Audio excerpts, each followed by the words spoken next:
Ever green సాంప్రదాయం latest designs క్వాలిటీలో compromise అయ్యే ఛాన్సే లేదు. అంబటి సిల్క్స్ విజయవాడ.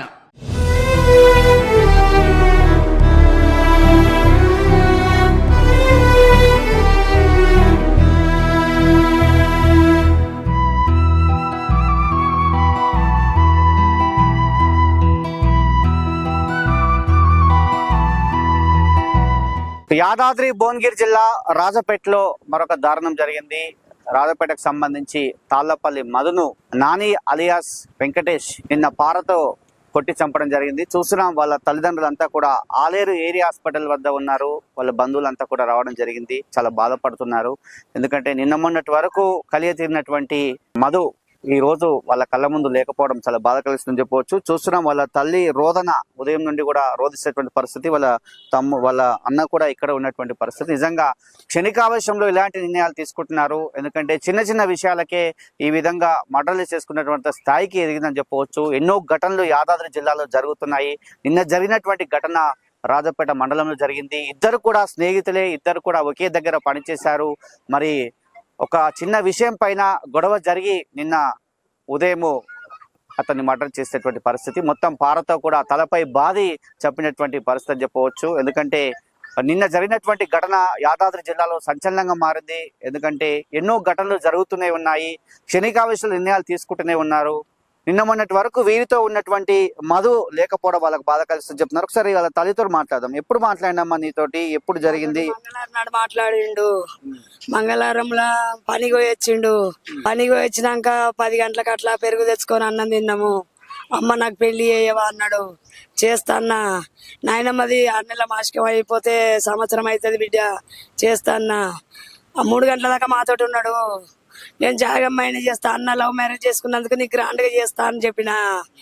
చేస్తావా అమ్మ అన్నాడు. చేస్తా అన్న. పొద్దున్న దాకా ఫోన్ వచ్చినట్టుంది. నా కొడుకు 3 గంటలకు అదే రాత్రి బండి వేసుకొని రాజపేటకు వచ్చినట్టుండు. నేను అక్కడనే ఎవరో దోసగాళ్ళ ఇంటికాడ వండుకుండా అనుకున్నా. అయ్యా నేను హౌసింగ్ బోర్డ్లోనే ఉన్నాం మేము అందరం. మూలలో హౌసింగ్ బోర్డు సొంత ఇల్లు నాది. ఈడ మళ్ళీ జాగ కొనుక్కొని ఒక రూమ్ వేసుకున్నా.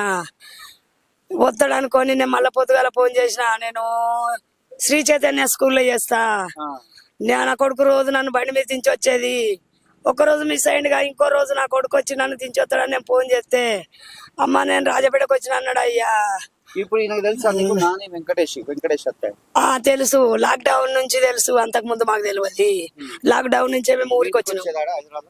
ఇక మా బావ పిల్లలతోటి వచ్చేది. అటు రాకపోయేది. అంటే ఈడికి లాక్డౌన్ ముందు వచ్చినాక మా బావ కొడుకు పిల్లలతో సోపతి ఎక్కువ ఉండే అన్ని విషయాలలో.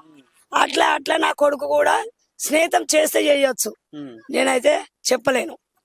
అట్లా ఇచ్చేసి ఇట్లేసి అన్ని విషయాలలో ఏం చేసుకుర్రో ఎట్లా చేసిర్రో వాడిని కూడా కొన్ని రోజులు అని ప్రాణం పోయేది కూడా నా కొడుకు తప్పించిండు. వీళ్ళు ఎవరు రాకున్నా వీళ్ళు 24 గంటలు స్నేహితాలు చేసి అన్ని అవసరాలకు వాడుకున్నా కూడా వాడు తప్పించుకొని వాడి అవసరం ఎవరు తీర్పకపోతే నా కొడుకు కూడా చేసిండు. ఎప్పుడు నీతో ఎప్పుడు మాట్లాడాలి? 28కు 29కు ఫోన్ చేసిన అన్న. అమ్మ ఉందంటే అమ్మకు ఫోన్ ఇచ్చిన, అమ్మతోటే మాట్లాడి గదే లాస్ట్ మాట. మళ్ళీ తర్వాత నేను ఒక సెంటరింగ్ మేము తీసుకున్నాము. అక్కడ కిరాయికి ఇచ్చిన. నా హెల్త్ బాగాలేకపోతే అక్కడ పైసలు ఇవ్వమంటే ఫోన్ లిఫ్ట్ చేస్తలేడు. అక్కడ నుంచి సిటీ నుంచి ఊరికి వచ్చి ఫోన్ చేస్తే ఫోన్ లేపుతలేడు. ఆయన గురించి వస్తే నాకు మళ్ళీ ఊనికి నాకు వెహికల్ ఏం లేదు, ఇక బస్సులు అన్ని వెళ్ళిపోయినాయి. దింపేసి రారంటే నానిగాడు మధుగాడు ఇద్దరు కలిసి ఒక దగ్గర పని చేస్తారు. వాళ్ళిద్దరు కలిసి నన్ను బండి మీద కీసర్ దాకా డ్రాప్ చేసిరు అన్న. అప్పటికన్నా మధుగా సిటీ దాకా రారా అంటే నాన్నగాడు ఏమన్నాడు, అన్న మేము సిటీ దాకా అయితే రామన్నా, మేము కీసర్ దాకా డ్రాప్ చేస్తాము అని చెప్పిండు. అదే లాస్ట్ మా తమ్మితో మాట్లాడింది. బస్సు ఎక్కినా నేను వచ్చేసిన. అప్పటికి నాకు పానం నాకు అయితే లేదు. అప్పటికి 4-5 సార్లు ఫోన్ చేస్తున్నా, ఏడున్నవరా, పోయినావా అంటే అన్న మంచిగా వచ్చినా. నీకు తెలిసి వీళ్ళిద్దరి మధ్యలో ఏమన్నా గొడవ ఉండేదా? ప్రధానంగా ఎందుకు ఇంత చంపడానికి ప్రధాన కారణం ఏమై ఉండవచ్చు? ఆడు నమ్మించి చేసిండు అంతే, గొడవ ఏం లేదు. కొట్టుకోరు నార్మల్ గా, చిన్న లొల్లులు అయినాయి అన్నీ అయినాయి, కానీ అంతకు మించి ఇట్లా పానాలు తీసేంత గొడవ అయితే లేదు నాకు తెలిసిన కాడికి అయితే. మరి ఇప్పుడు ఇతను నానికి సంబంధించి గంజాయి అలవాటు ఉందని చెప్తున్నారు. అదే విధంగా ఇప్పటికి కూడా గొడవ పడుతుంటాడు, ఎప్పటికి కూడా ఎవరినో ఏదో అంటుంటారని చెప్తారు. నిజమైన మొత్తం గంజాయి విషయంలో చాలా సార్లు కేసులు అయినాయి. రాగి ఎత్తుకోవడు, బండ్లు ఎత్తుకోవడు, ఈ దొంగతనాలు చేసుడు, ఆ దొంగతనాలు చేసుడు, గంజాయి తీసుకొచ్చి అమ్ముడు, చాలా చేసి. నా ముంగట నేను అప్పుడు ఇక్కడనే ఉన్నా, రాయపేటలో ఉన్నా. నా ముంగట చాలా చేసి. ఎందుకంటే నాకు ఫ్యామిలీ ఉంది, నాకు అంతటి నాకు అవసరం లేదు. అట్లా లైట్ తీసుకున్నాను. అంటే ప్రధానంగా మీ తమ్ముడు అదే నాని ఇద్దరు కలిసి ఒక అమ్మాయిని ప్రేమించిన విషయంలో గొడవ జరుగుతుందని చెప్తున్నారు. ఆ అమ్మాయి విషయంలోనే ఎందుకు మాట్లాడుతారని చెప్పి గొడవ పడ్డటువంటి విషయం అని చెప్తారు. ఇదేమన్నా మీ దృష్టికి వచ్చిందా? అమ్మాయి విషయంలో ఏం లేదు. మా తమ్మిన లవ్ స్టోరీ విషయంలో వీడే యాడ్ అయ్యాడు. మా మదిగాడు యాడ్ తీసుకొచ్చి యాడ్ చేసిండు అంతేగాని ఇంకా వేరే విషయంలో ఏం నాకు తెలిసినకైతే యాడ్ కాదు అంతే. మరి ఎందుకు చంపడానికి కారణం ఏంటి? చంపడానికి కారణం ఆడు గంజాయి కొడతాడు. ఆడు ఎప్పటి నుంచో లొల్లి పెట్టుకుంటారు, కొట్టుకుంటారు, తిట్టుకుంటారు, మళ్ళీ కలిసిమెలిసి ఉంటారు. కానీ అంత కొట్టేంత ఏ విషయంలో వచ్చిందో మాకు తెలియదు. ఏమంటారు? ఆయన ఏ విషయంలో చనిపోయిండో మాకు తెలియదు. మమ్మల్ని అమ్మ నేను మళ్ళీ వస్తా అని చెప్పి 3 గంటల రాత్రి వచ్చి మళ్ళీ తెల్లారి ఫోన్ చేసి అమ్మ నా బండికి ఇస్తే కట్టలేదు, బండికి ఇస్తే 1 నెలది నువ్వు కట్టు, నేను 1 నెలది కడతా అని చెప్పి మమ్మల్ని మంచిగా మాట్లాడి తెల్లారి వచ్చి బట్టలు కూడా చదువుకొచ్చుకోండి. ఈ ఊర్లో పని ఉందమ్మా, నాకు ఫోన్ చేస్తుర్రు, పెయింటింగ్ పని ఉంది, నాకు ఇక్కడ నుంచి ఫోన్ చేస్తుర్రు అమ్మని పని చేసుకొని 3 రోజులు చేసుకొని బండికి ఇస్తే కట్టుకుంటా అమ్మా అని తల్లికి ఫోన్ చేసి చెప్పిండు. అప్పటి చెప్పిన మధు ఎవరు లొల్లిళ్ళకి పోకు, ఇప్పట్లో మంచి లేరు అక్కడ, అన్నకు బాలేక నేను తీసుకొచ్చుకున్నా అంటే ఏం చెయ్యను వదినే, నేను వదినేనైతే అన్న భార్య, నేనేం చెయ్యను వదినే, అట్లాంటి వాటికి ఏం పోను, మీరు నిమ్మలంగా ఉండుర్రి, నన్ను నిమ్మలంగానే ఉంటా అంటే సరే అని మా మామని చూసినా. నేను ఇక్కడే ఉంటా, నేను సిటీకి వెళ్ళి 15 days అవుతుంది అంతే. అది కూడా నా భర్తకు బాలేక తీసుకెళ్ళిన అంతే.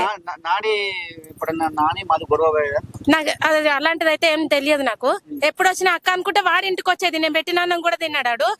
వాడు నాకు న్యాయం కావాలి, వాడు ఎట్లా చంపిండో మాకు తెలియదు. వాడు చంపిండా ఎవరి వల్లనన్నా ఇది కావాలి మాకు. ఏం లేవు, మంచోడు మధు, మంచోడు, అమ్మ నాన్న ఇంట్లో తప్ప వేరే ఎవరితోటి గొడవలు కోడు. వాడు చేసుకుంటాడు, అమ్మ నాన్నని చూసుకుంటాడు. అమ్మ అంటే చాలా ప్రేమ, అమ్మ లేనిది ఉండడు. డాడీ గొడవ పడితే డాడీని తిట్టి బయటకు పోయొచ్చు, మళ్ళీ అమ్మ తిన్నవాని అమ్మను మందలిచ్చేటోడు పోయిండని తల్లి వేదన వేరే ఉంది. అసలు వాళ్ళిద్దరు నైట్ తాగిరంట. నాని అనుకోడు మొన్న ఫస్ట్ రోజు చనిపోయిన రోజు కాదు, 31st కో ఏమో 30 కదా సార్, 30 ఏమో తాగిరు. తాగి నైట్ లొల్లి అయిందంట. ఆ లొల్లి ఏ విషయంలో లొల్లి అని తెలియదు. వాడు అదే మైండ్ లో పెట్టుకుని వచ్చేసి ధన్మని వచ్చేసి అది తింటున్నాడు. డైరెక్ట్ పారేసుకుని వచ్చి కొట్టేసిండు స్పాట్. ఎలాంటి గొడవలు లేవు మీ కుటుంబానికి? మాకు తెలుసు. మధు యొక్క కుటుంబం ఆవేదన, మరి మధు నిన్నమ్మన్నటి వరకు వీళ్ళతో ఉన్నటువంటి మధును కావాలని చెప్పి తీసుకువచ్చి చంపిరని చెప్తున్నారు. దీంట్లో ఇంకా ఎవరెవరి అస్త్రాలు ఉన్నాయి వాళ్ళందరినీ కూడా పోలీస్ దర్యాప్తు తేల్చాలని చెప్తున్నారు వారి కుటుంబం అంతా కూడా. ఎందుకంటే మరి మధుకు సంబంధించి పని ఉందని చెప్పి తీసుకొచ్చి రాజపేటలో ఈ విధంగా హతమార్చడం అయితే చాలా చర్చనీయంగా మారిందని చెప్పవచ్చు. మరి గంజాయి అలవాటు ఉన్నటువంటి నాని వెంకటేష్ మరి ఈ విధమైనటువంటి దుశ్చర్యకు పాల్పడ్డారని చెప్తున్నారు. మరి నిన్నమన్నటి వరకు కలిసి ఉన్నటువంటి మధు నాని మధ్య ఏం జరిగిందనేది కూడా దర్యాప్తులో తేల్చాలని చెప్పి వాళ్ళ కుటుంబీకులు అయితే చెప్పడం జరుగుతుంది.